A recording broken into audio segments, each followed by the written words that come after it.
ધોરણ 5 વિષય પર્યાવરણ પાઠ 13 પહાડી રહેઠાણ.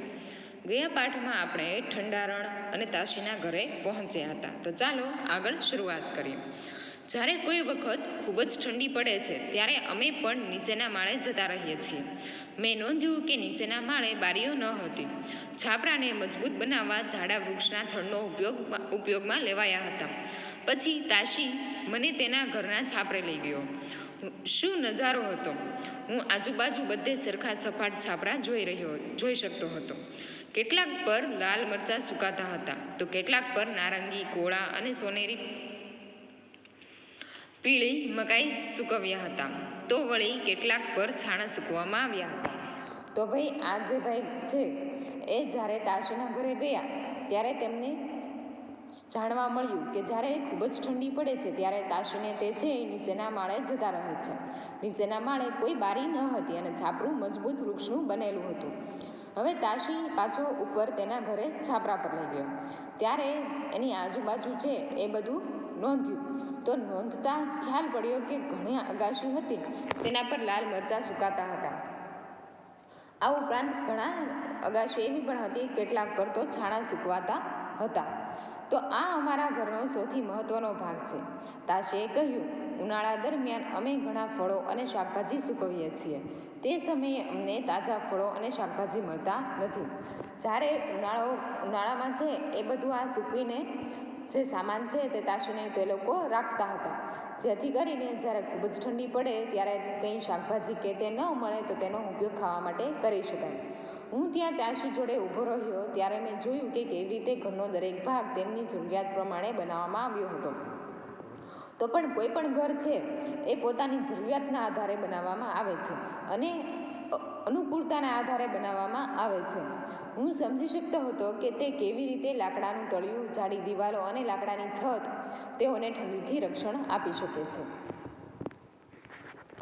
લખો. શિયાળામાં તાશી અને તેના પરિવારજનો નીચેના માળે રહે છે. તેઓ શા માટે આવું કરે છે? તો જવાબ છે, તાશીના ઘરે નીચેના માળે કોઈ પણ પ્રકારની બારી ન હતી. બારી ન હોવાથી નીચેનો માળ ગરમ રહે છે. આથી શિયાળામાં તાશી અને તેના પરિવારજનો નીચેના માળે રહે છે. જ્યારે શિયાળામાં ખૂબ જ ઠંડી પડે ત્યારે ઠંડીથી રક્ષણ મેળવવા માટે તાશીના જે ઘરના માણસો છે એ બધા નીચેના માળે રહેતા હતા. તમારું ઘરનું છાપરું કેવું છે? છાપરું ક્યાં કામો માટે ઉપયોગમાં લેવાય છે? તો ભાઈ આપણા જે અત્યારે ગુજરાતમાં રહીએ છીએ ત્યાંનું છાપરું કેવું હોય છે? તો કે સિમેન્ટ, કપચી, રેતી અને લોખંડનું બનેલું હોય છે. અમે લોકો છાપરાનો ઉપયોગ કપડાં સૂકવવામાં, અનાજ અને મુરબ્બા સૂકવવામાં પણ કરીએ છીએ. આ ઉપરાંત ઉનાળામાં રાત્રે સૂવા માટે પણ આપણે ઉપયોગ કરતા હોઈએ છીએ.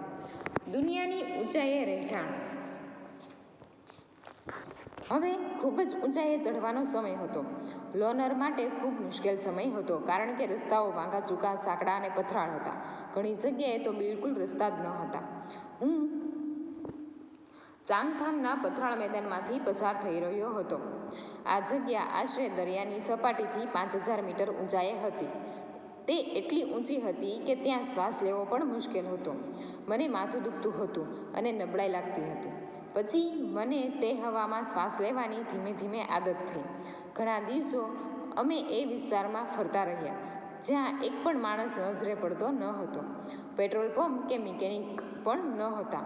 ફક્ત ભૂખરા રંગનું ચોખ્ખું આકાશ અને આજુબાજુ ઘણા સુંદર તળાવો હતા. હવે આ ભાઈ છે એ થોડાક આગળ વધ્યા જે ખૂબ જ ઊંચાઈ પર જવા માંડ્યા હતા. તો તે જ્યાં ઊંચાઈ પર ગયા તે કેટલા મીટર? તો કે 5000 મીટર ઊંચાઈ હતી. ત્યાં શ્વાસ લેવો મુશ્કેલ હતો. પણ થોડોક સમય ગયો એટલે તેમને આદત થઈ ગઈ અને ધીમે ધીમે શ્વાસ લેવાની જે મુશ્કેલી હતી તે પણ દૂર થઈ. તો એ વિસ્તાર એવો હતો કે જ્યાં કોઈ માણસ પણ નજરે પડતો ન હતો અને પેટ્રોલ પંપ અને મિકેનિક એક ગાડી ખરાબ થઈ ગઈ તો કોઈ પણ એન્જિનિયર પણ ત્યાં હતો નહીં. ત્યાં માત્ર ચોખ્ખા ભૂરા રંગનું આકાશ અને આજુબાજુના સુંદર તળાવો જ હતા. ઘણા દિવસો અને રાત્રિઓ પસાર થયા. લોનરે અને મેં આગળ જવાનું ચાલુ રાખ્યું. અચાનક એક દિવસ સવારે મેં મારી સામે સપાટ લીલા ઘાસથી છવાયેલી જમીન જોઈ. ઘણા ઘેટાં અને બકરા ત્યાં ચરતા હતા. થોડે દૂર મેં કેટલાક તંબુ જોયા. મને નવાઈ લાગી કે ત્યાં કોણ રહે છે અને તેઓ આટલા દૂરના સ્થળે શું કરી રહ્યા છે.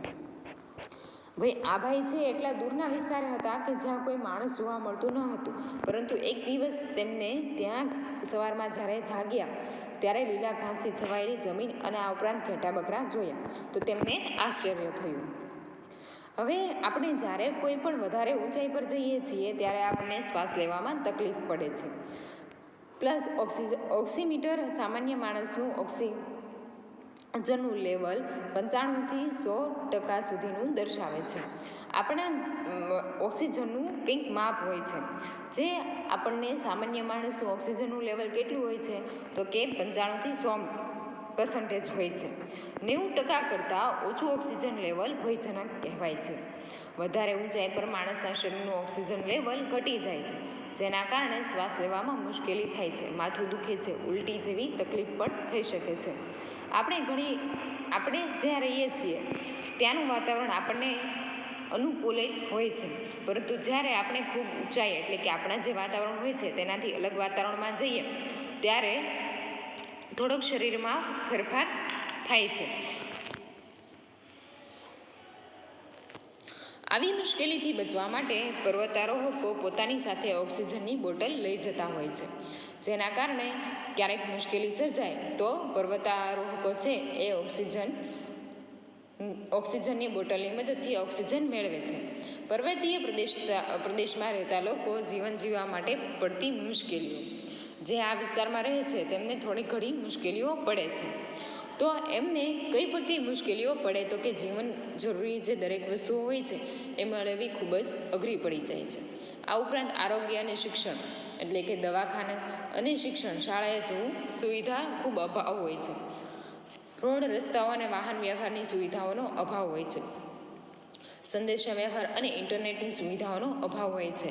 આમ પર્વતીય પ્રદેશમાં રહેતા લોકોનું જીવન ખૂબ મુશ્કેલીભર્યું હોય છે. શોધી કાઢો, તમે જ્યાં રહો છો તે જગ્યા દરિયાની સપાટીથી કેટલી ઊંચાઈએ છે. તે પ્રશ્નનો જવાબ તમારે જાતે લખવાનો છે.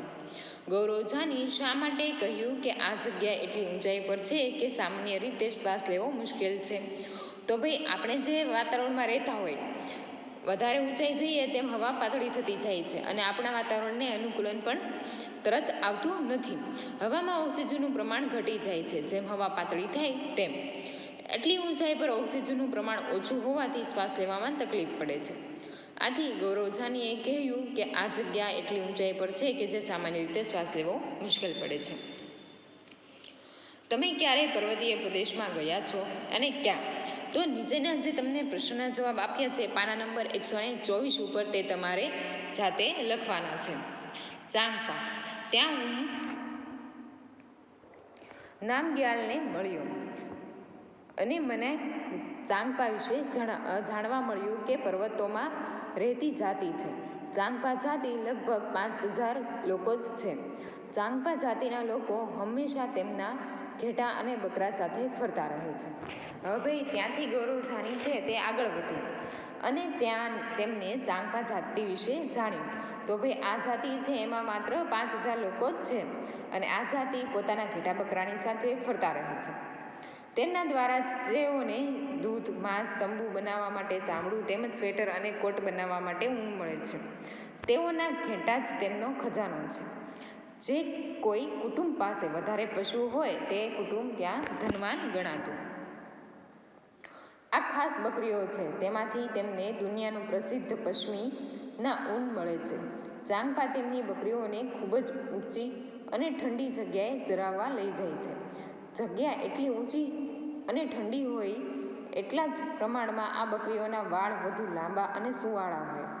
આ કારણે ચાંગપા આટલી ઊંચાઈવાળા પ્રદેશમાં રહેવાનું પસંદ કરે છે. આ જ તેમનું જીવન અને જીવનશૈલી છે. ભાઈ આ લોકો છે એ એટલી ઊંચાઈ પર શું કામ જતા? તો કે તેમની એક બકરી હતી જેનું ઊન ખૂબ જ પ્રસિદ્ધ હતું. તો બકરી છે એની ઊનમાંથી એક પ્રસિદ્ધ પશ્મિની ઊન મળતું, જેનાથી સ્વેટર અને શાલ બનાવવામાં આવતું. હું મારી મોટરસાઇકલ પર મારી ખૂબ જ ઓછી વસ્તુઓ લઈ જતો હતો, પરંતુ ચાંગપા મને બધી જ વસ્તુઓ તેમના ઘોડા અને યાક પર લઈ જાય છે. તેમને બધું સમેટતા ફક્ત 2.5 કલાક લાગે છે અને આગળ ચાલવા લાગે. થોડા જ સમયમાં તેઓ જગ્યા પસંદ કરી તંબુ બાંધી તેમની વસ્તુઓ ગોઠવી દે અને તેમનું ઘર તૈયાર થઈ જાય. ભાઈ આ જાતિ છે એનું ઘર કેવું હતું તો કે હરતું ફરતું હતું. થોડાક જ કલાકમાં સામાન સમેટી લે અને આગળ ચાલતા થતા હતા. જુદા જુદા પ્રાણીઓ તમારા જીવન સાથે કેવી રીતે સંકળાયેલા છે તેના 5 ઉદાહરણ આપો.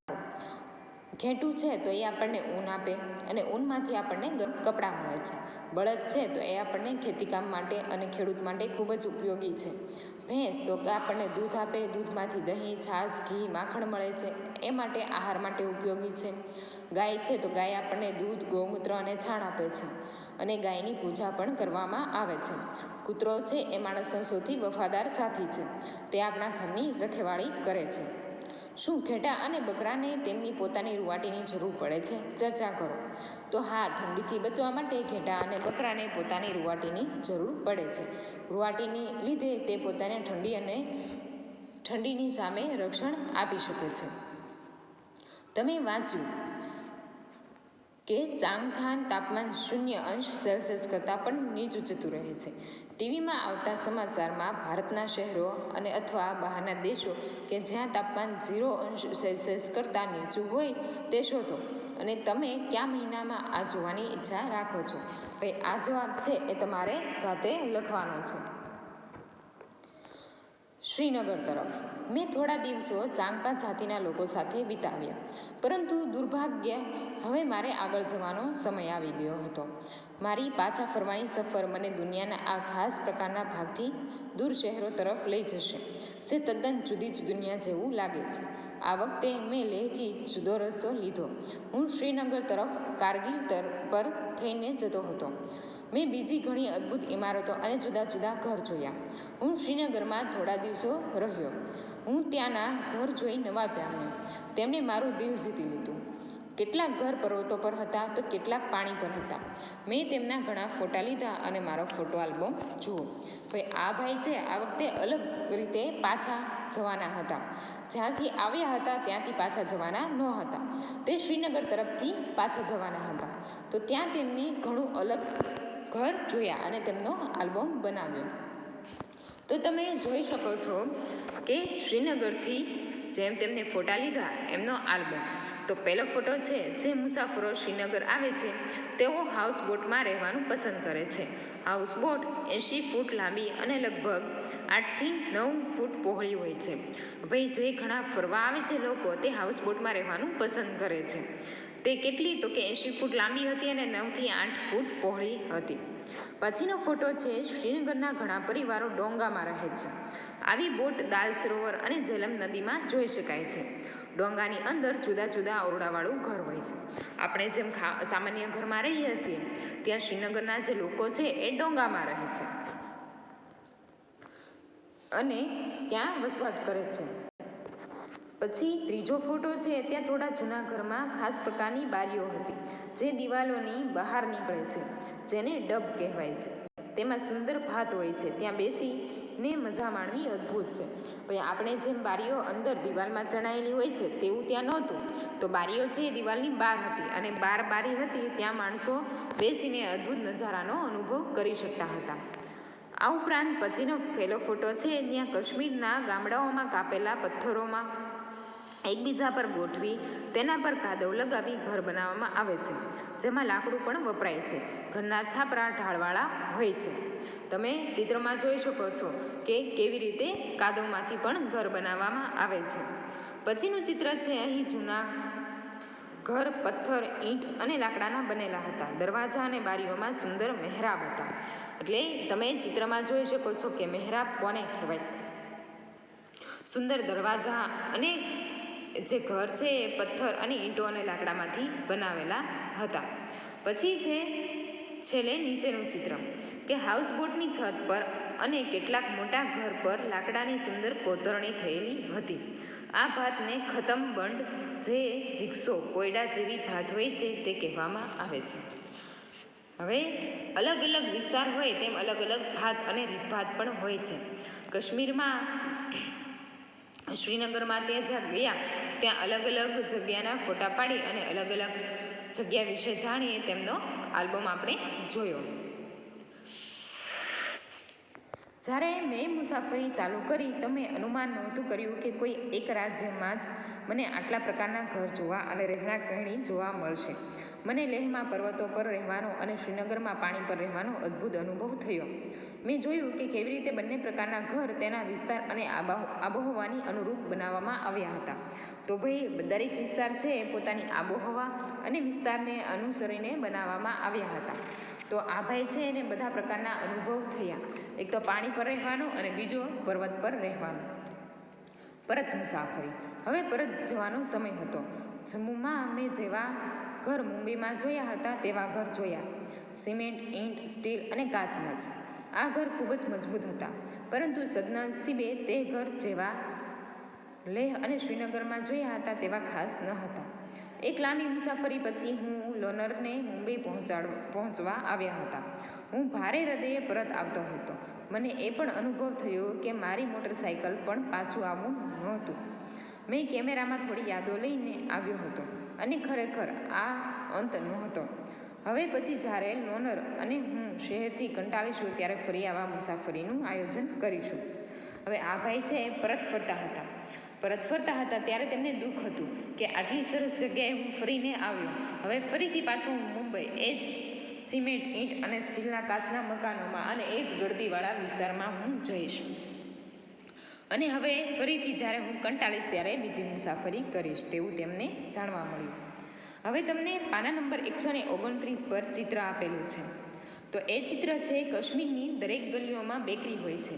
કાશ્મીરના લોકો તેમના ઘરે રોટલી બનાવતા નથી, તેઓ આવી બેકરીમાંથી ખરીદે છે. હવે કાશ્મીરમાં છે દરેક લોકો રોટલીને એવું નથી બનાવતા, તે બેકરીમાંથી થોડાક નાસ્તો કે કંઈક સામાન હોય છે ખાવાનો તે ખરીદે અને ભોજન લે છે. જમ્મુ કાશ્મીરમાં અને દરેક વિસ્તારમાં ઘર આબોહવાને અનુરૂપ અને ત્યાંના લોકોની જરૂરિયાત મુજબ બનાવવામાં આવે છે. દરેક વિસ્તાર છે અને અલગ અલગ પોતાની જરૂરિયાત મુજબ બનાવવામાં આવે છે. આપણું ઘર હોય છે એ પણ આપણે આપણી અનુકૂળતા મુજબ બનાવીએ છીએ. ભારતના જુદા જુદા વિસ્તારોમાં જુદા જુદા પ્રકારના ઘર હોય છે. ઘણીવાર એક જ વિસ્તારમાં પણ જુદા જુદા ઘરો પણ હોય છે. દરેક વિસ્તારમાં કેવા પ્રકારના ઘર બનાવવામાં આવે છે તેનો આધાર તે વિસ્તારની આબોહવા, આર્થિક સ્થિતિ અને તે વિસ્તારમાં મળી આવતા કાચા માલ જેવા કે પથ્થર, ગારો, લાકડું વગેરે પર આધાર રાખતા હોય છે. તમે રહો છો ત્યાં જુદા જુદા પ્રકારના ઘર છે? જો હા, તો તેના વિશે કારણો જાણો અને વિચારી અને લખો. હવે આ જે પ્રશ્ન છે એ તમારા ઘર વિશે તમને પૂછેલા છે, જે તમારે જાતે લખવાના છે.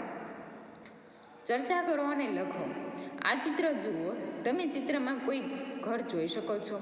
આ ઘર પથ્થરો અને ગારાથી બનેલા છે. અહીં શિયાળામાં કોઈ રહેતું નથી. ઉનાળામાં બાકરવાલ લોકો તેમના ઘેટાઓને ઊંચી જગ્યાએ ચરાવવા માટે લાવે છે. તમે ચાંગપા અને બાકરવાલ લોકોની રહેણી કહેણીમાં કોઈ સમાનતા અને તફાવતનું અનુમાન કરી શકો છો? કે ભાઈ પાના નંબર 130 ઉપર તમને ચિત્ર આપેલું છે. તેના આધારે તમારે સમાનતા અને તફાવત કહેવાના છે. તો સમાનતા જોઈએ તો તેઓ બંને ખૂબ ઊંચાઈ પર પહાડી વિસ્તારમાં રહે છે. બંને જાતિના લોકો પોતાના પાલતુ પ્રાણીઓ પર નિર્ભય છે. બંને સ્થળાંતર કરતા હોય છે. હવે ભાઈ આ જાતિ છે એમાં સમાનતા એ છે કે બંને પહાડી વિસ્તારમાં રહે છે અને પોતાનું જનજીવન છે પ્રાણીઓ પર આધારિત છે. અને તફાવત એ છે કે ચાંગપા લોકો વધારે ઊંચાઈ પર રહે છે, જ્યારે બાકરવાલ લોકો છે એ ચાંગપા જાતિના લોકો કરતાં ઓછી ઊંચાઈએ રહે છે. અને જ્યારે ચાંગપા લોકો છે એ બકરીના વાળમાંથી પશ્મિની શાલ છે એ બનાવે છે, જ્યારે બીજા છે એ ઘેટા બકરાના ઊનમાંથી શાલ અને સ્વેટર બનાવે છે. આ રીતે પોતાના જીવન નિર્વાહ કરે છે. આપણે શું શીખ્યા? તો કે જમ્મુ અને કાશ્મીરના જુદા જુદા ભાગોમાં જેવા રહેઠાણ આવેલા છે, અમુક પર્વત પર, અમુક પાણી પર, તેના વિશે શીખ્યા અને બધી જગ્યાની માહિતી આપણે મેળવી. આ રહેઠાણો ત્યાં રહેતા લોકોની જરૂરિયાત મુજબ છે તે સમજાવો. આ પ્રશ્નના જવાબ તમારે જાતે લખવાના છે. તમારા ઘર કરતાં તે કઈ રીતે અલગ પડે છે તે પણ તમારે પાઠ્યપુસ્તકમાં લખવાનું છે. અને આ સાથે સાથે તમારે પાઠનું એક વખત વાંચન પણ કરવાનું છે.